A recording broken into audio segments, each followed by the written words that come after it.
And welcome back to another Facebook Friday. Once again, I'm Dr. Van Scoyk and I'm joined by Dr. Botros, and we're back at the Chiropractic Company office in Glendale, Wisconsin. Unfortunately, last week you were without a video, and I apologize for that. Some people actually did get to see a video, however, that was sadly posted at a different channel. And so if you did get to see that, congratulations. Unfortunately, due to some errors, some technological errors, those won't be posted on our website. So I apologize for that, but we're back this week for another video for you guys. So we had some interesting thoughts about what to do with this video, and we kind of had some challenges out there as to what we wanted to talk to you guys about. And so as we started to think about some of the challenges that we were undergoing, we thought, well, what about some of the challenges that everyone else is undergoing this holiday season? And so one of the biggest challenges out there is managing what you're eating during this time frame. Now, if you're anything like me, I unfortunately have a very big sweet tooth, and I absolutely love eating holiday candies and chocolates and cookies and all sorts of delicious treats.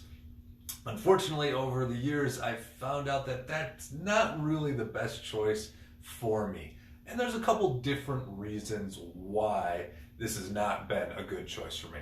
Dr. Botros, talk to us a little bit about eating during the holidays. So this is a very tempting time for us to let the guard down and say, hey, let's eat some cookies here, let's eat this dessert, let's drink a little extra, let's overfill on the carbohydrates and these comfort foods that we've grown to love. But the problem that you got to keep in mind is something called anti-nutrients, okay?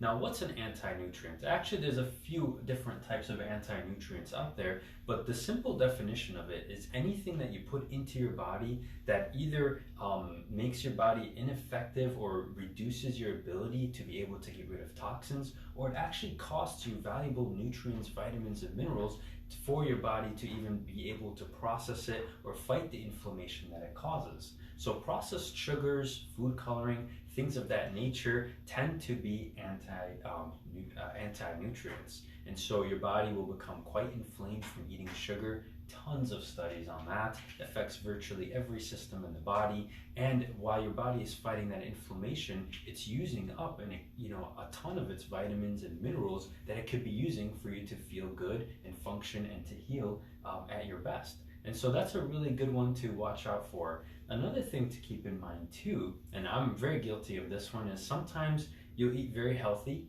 and you'll eat, like, let's say a salad with some kind of healthy protein and drizzle some avocado in there, and then you feel like, okay, like now that I've eaten this healthy meal, I can get away with eating something that's not so healthy. And the thing that we have to keep in mind is of certain nutrients have antagonists, which means certain foods and vitamins and minerals that we get from the salad, that we get from the olive oil, that we get from the salmon that we ate, all compete with other nutrients that's often found in junk food and processed foods as well. Yeah, this is a really interesting concept, and a lot of us understand the idea of antibiotic. If I'm sick, once again, there's something that we can do to take an antibiotic. But now you hear a lot about probiotics and things that are very good. We hear about taking an anti-inflammatory. But on the other side, there's things that are pro-inflammatory, things that make the inflammation in your body worse. Once again, there's pro-nutrients and there's anti-nutrients. And this concept of things that are causing your body to become more sick is really important for us. And unfortunately, once again, some of the delicious things that we take are really mostly packed with a lot of these anti-nutrients. And like Dr. Botros said, when we take in these anti-nutrients, it's competing against all of the receptors that we need for taking in the good foods. And so when we are eating inside your system, your body is processing this junk and it's clogging it up and causing more poisonous issues than when you're taking in the good food that's cleaning it out and providing your body with the positive building blocks to grow. Most people don't realize that during that 1 week between Christmas and New Year's, the average person will gain 1.3 pounds. Wow. That's the average person. That means that there's some people that aren't gaining anything, and there's some people that are gaining quite a bit. but you're looking towards 1.3 pounds. So there's a lot of things that we need to do to try to keep that at bay. Because if you watched one of our other videos, you know what it takes to lose 1 pound of fat, and it's quite a bit. So Dr. Botros, what are some things that we can do to keep from gaining that 1.3 pounds during the week between Christmas and New Year's? Well, one of my favorite things to do, and I think I may have touched on this in one of the other videos, is you want to take as much willpower out of the equation. Willpower is like a battery, and so the more we use it, the more we can run out. And by the end of the day, by the time we have Christmas dinner or something like that, we could be so worn out that we just cave into our cravings. So a way to take that willpower out of it is to simply make it easy for your body to maybe not be as tempted, and if it does eat it, maybe eat a smaller amount.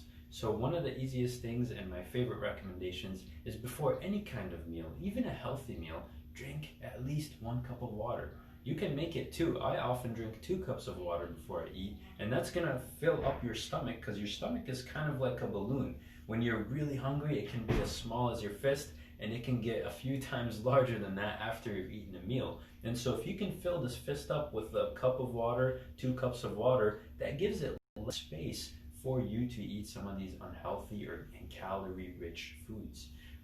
Another thing to keep in mind too is that hunger signal and the full signal take about a half an hour for your body to actually produce and send that message to your brain, which means you could have been full a half an hour ago, and that signal finally reaches the brain saying, okay, now you can stop eating. So if you can take your time eating, drink plenty of water before the meal and even during the meal, you're gonna find that even if you do have a craving for sweets, you're not gonna be as tempted to eat as much of it. This is a great tip for a lot of people, and when you look at some of the great dietitians that are out there that are talking about eating, one of the things that they say is slow down when you're eating. Slow your body down, slow yourself down, and especially during the holidays, enjoy the food that you're eating. Once again, that slowing of your body, that slowing of your eating will once again give it time to catch up. It'll give it time to process so that you aren't over consuming some of the foods that you might not be supposed to be consuming.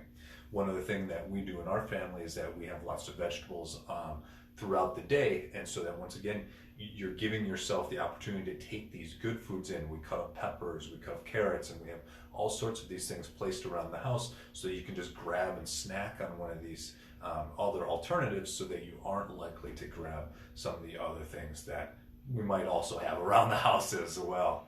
When we look at some of the treats that we do take in, we talked some about the anti-nutrients, and you think of some of the treats that come along during the holiday seasons as having high carbohydrates, as having high sugar content, as far as having high processed foods.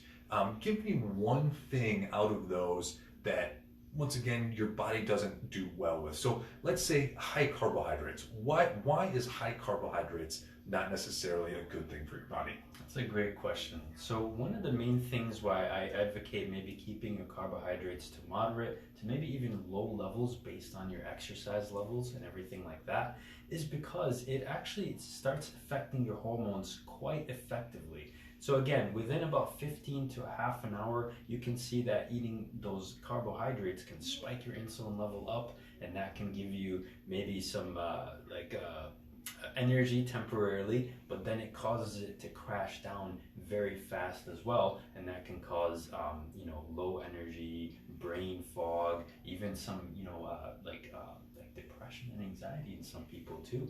And so that roller coaster ride, you don't want your blood sugar and blood levels of insulin to be up and down like the stock market right now. What you want it to be is to be a consistent level, okay? And if you can do that, you're gonna notice that you feel a lot better, you have more consistent energy throughout the day, you're a lot clearer because your brain loves that, and your cells love that too, because instead of traumatizing those cells, now they're gently getting the nutrients that they need at a constant pace.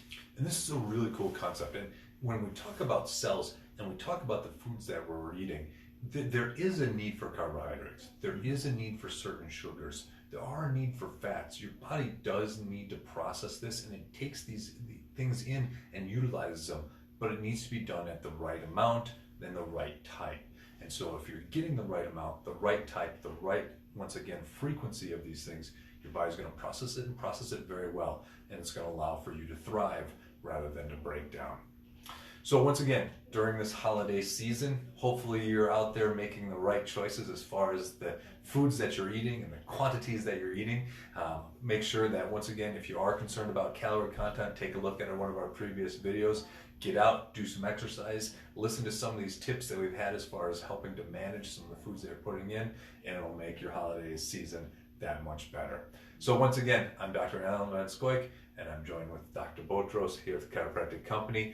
Now, in the next week, once again, we have holiday shortened weeks, so we might not be able to get to you as far as a video on Friday, but if you're lucky, maybe we'll get one out on Thursday. And look forward to maybe some other videos throughout the week as well, as we kind of prepare ourselves for the end of the holiday, or the beginning and the end of the holiday seasons. So I hope that you enjoyed this. Once again, if you have any other questions or comments, feel free to let us know through the comments down below, or give us a call or talk to us directly when you come into the office. Once again, I hope that you have a great holiday season, and this makes it that much easier for you.